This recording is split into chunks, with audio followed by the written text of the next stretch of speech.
Donc bonjour les investisseurs durables. Donc au sommaire cette semaine, les bourses sous anesthésiant monétaire des banques centrales, le Bitcoin nouvelle valeur refuge et les performances de nos stratégies investisseurs durables. Et avant de continuer, je vous invite à vous abonner à cette chaîne et d'activer la petite cloche de notification, mais également de m'encourager en mettant un petit pouce bleu. Voilà, ça fera toujours plaisir et ça encouragera. Démarrons cette semaine par le sentiment de marché. Sentiment de marché quand même très très particulier.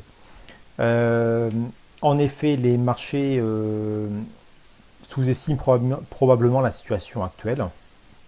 Voilà, n'oubliez pas le contexte, le pire que l'on n'ait jamais eu depuis de nombreuses années, depuis le krach de 29.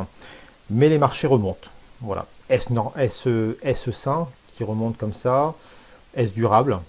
Est-ce normal? Donc voilà, donc beaucoup de questions que se posent beaucoup de personnes. Clairement. Mais juste un petit point là sur les faits actuels, donc au niveau macroéconomique, au niveau grosse image. Donc les taux d'intérêt sont déjà extrêmement bas, donc voire négatifs, hein, ce qui donne très peu de marge de manœuvre, voire pas du tout de marge de manœuvre aux, aux banques centrales, au gouvernement. Des manœuvres classiques. Une croissance en chute libre sous l'effet des mesures de confinement. Le retour à la croissance qui mettra du temps. Clairement, lorsqu'on a un train qui lance à pleine vitesse, qui s'arrête brutalement, c'est compliqué pour qu'il redémarre, c'est compliqué, ça met beaucoup de temps pour qu'il retrouve sa pleine vitesse. On a également des endettements dans les pays records, partout dans le monde. USA, Japon, Europe, même la Chine, hein, qui est quand même qui est pas aussi bien qu'on le pense sur cet aspect-là.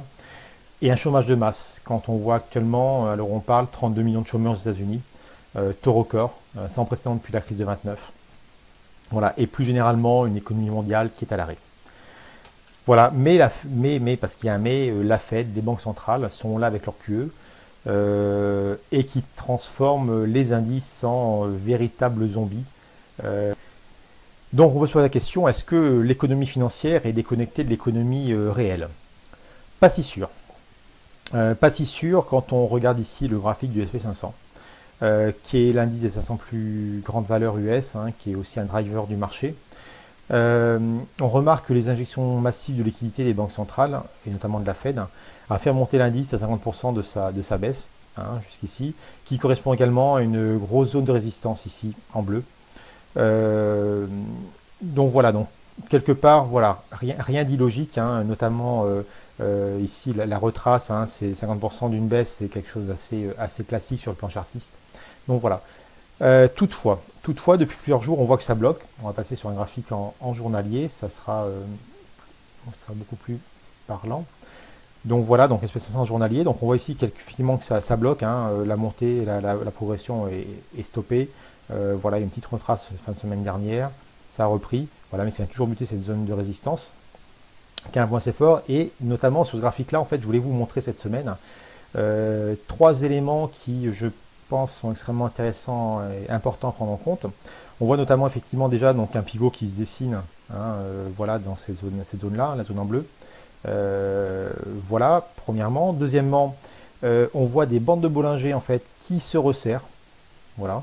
Hein, donc ça, c'est significatif d'une compression, je dirais, d'une stabilisation des indices de prix.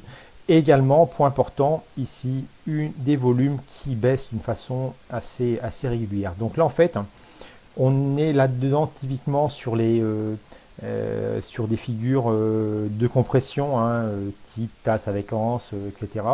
Donc qui sont quelque part, j'ai envie de dire, on a une compression. On a une compression des cours, une compression, et là qui va nous amener clairement sur deux scénarios. Un premier scénario, effectivement, donc si on a une sortie par le haut de cette zone-là, une cassure par le haut, un breakout, voilà, donc possibilité, je dirais, d'aller plus haut. Deuxième cas de figure, effectivement, ça tape, mais ça n'arrive pas à passer. Et on a un élément déclencheur qui nous ramène sur une baisse. Voilà, et vous avez remarqué, je je ne vais pas dessiner des flèches par hasard. Effectivement, j'ai mis ici une remontée voilà, assez limitée. Par contre, voilà, je pense que le potentiel à la baisse est comme lui beaucoup plus important. Voilà, donc j'invite à nouveau chacun d'entre vous à beaucoup de prudence. Il ne faut pas investir sur le marché au feeling, mais en général, il ne faut pas le faire. Il faut y aller avec des stratégies, je dirais bien des plans de trade, des stratégies, des money management, je dirais des choses extrêmement calées.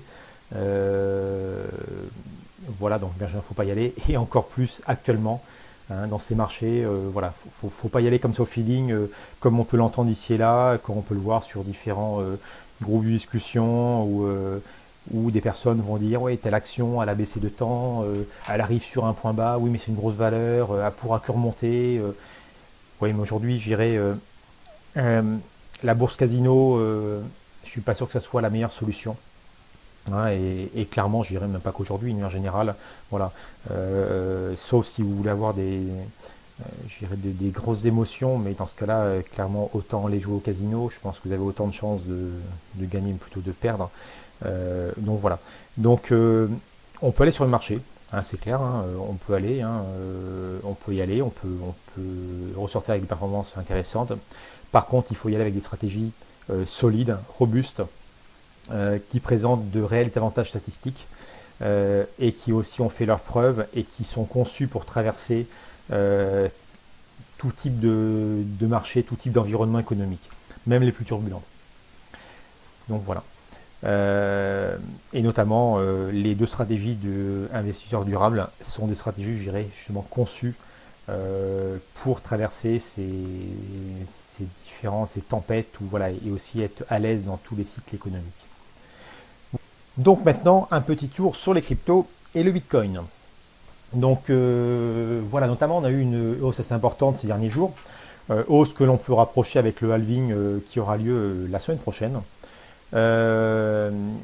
Voilà, donc là c'est une vue en hebdomadaire, donc une barre une semaine. Donc on a vu effectivement que semaine dernière, on est venu se confronter au pivot. Un pivot qui est voilà, qui est plus haut, donc on est monté à 9400 cette semaine dernière, aux alentours de 9400 euros. Voilà, toutefois, point important, je dirais, avant de continuer plus haut, donc c'est un bon mouvement, avant de continuer plus haut, au-delà donc, du pivot qui est à 9006 à 10 000, et de démarrer pour le nouveau grand cycle haussier. Il est extrêmement important qu'on ait une pause. Qui vienne justement bien travailler ce pivot. Comme on voit ici, je fais une petite flèche, en fait une pause, il faut une pause avec, je dirais, voilà, un mouvement comme ça, je dirais, qui diminue avec le temps, et un moment, donc une petite tasse avec anse, voilà, avec une belle cassure du pivot. Voilà. Et c'est à ce moment-là qu'on pourra prendre une position. Je sais qu'effectivement que mon analyse ne plaît pas tout le monde.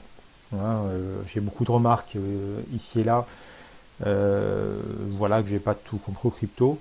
Voilà, mais clairement, je préfère être sur une stratégie comme celle-ci qu'une stratégie, je dirais, où tout est aligné pour pouvoir surfer ce grand cycle. Donc voilà, et clairement pour moi, il n'est pas pertinent de prendre position maintenant. Il faut vraiment attendre que cette figure se dessine bien et qu'on ait, après une belle figure, un beau breakout. Et effectivement, quand on sera à ces niveaux-là environ, là, ici, là, on pourra prendre des positions long terme pour surfer le nouveau cycle haussier, comme c'était le cas 2016 jusqu'à fin 2017, où il y a quand même un très gros cycle. Donc voilà. Donc clairement, aujourd'hui, sur les cryptos, il faut attendre. Il faut regarder effectivement se construire de belles figures. Après, ça peut être assez rapide. Voilà, justement, j'ai un peu dessiné ici, mais on regarde, on arrive sur on va dire du juin, plutôt juillet, voire août. Voilà, donc ça peut être malgré tout assez rapide. Et qui peut correspondre aussi quelque part à une prise de conscience des investisseurs sur la solidité du modèle économique et des monnaies de manière plus générale au niveau mondial. Et je rappelle quand même que le Bitcoin a été créé à la suite de la crise 2008 pour être indépendant du système financier mondial. Donc voilà, donc maintenant nous allons terminer par un petit passage en revue de nos stratégies investisseurs durables. Donc voilà, donc nos stratégies se portent toujours très très bien. La stratégie sérénité performance, on est à 17,2% sur un an glissant, 3,7 depuis le 1er janvier. Pour le portefeuille en rendement, 33,2 et 9,7 depuis le 1er janvier. Et quand on compare ça au SP500, donc et au marché boursier de manière plus générale, on est à voilà, un petit 2% depuis un an, sur un an glissant et moins 9 depuis le début de l'année. Donc voilà, et je le répète, en plus d'être performantes, ces stratégies, elles ont aussi l'avantage, c'est d'avoir une volatilité extrêmement limitée. Quand on voit la première, on a une performance moyenne de plus de 10%, avec les pires années à moins 3%. Et sur la haut rendement, donc pareil, backtesté, donc testé d'une façon précise et rigoureuse sur 45 ans, un rendement moyen de 12,5%, avec pire année à moins 9%. Donc voilà, donc on est sur deux stratégies très solides, et notamment quand tout à l'heure je disais ne pas investir au feeling sur le marché, c'est ça justement, c'est y aller avec des stratégies qui tiennent la route, qui sont aussi conçues pour traverser tous les contextes économiques. Voilà, que ce soit les contextes, on va dire les périodes de beau temps comme les périodes plus turbulentes, plus tempétueuses. Donc voilà, donc nous arrivons à la fin de la vidéo de cette semaine. Je vous remercie d'être resté parmi nous et je vous invite à poser vos questions et commentaires, donc bien sûr en dessous de cette vidéo, mais également vous pouvez aller directement sur la page du blog investisseur-durable.com ou aussi sur la page Facebook Investisseur Durable.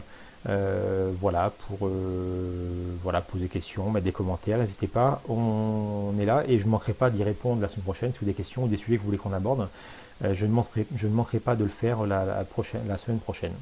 Donc voilà, donc n'oubliez pas avant de nous quitter de de vous abonner à la chaîne en activant les notifications et également de mettre un like afin de m'encourager. Voilà, merci à vous, bonne journée, bonne fin de week-end et puis à la semaine prochaine.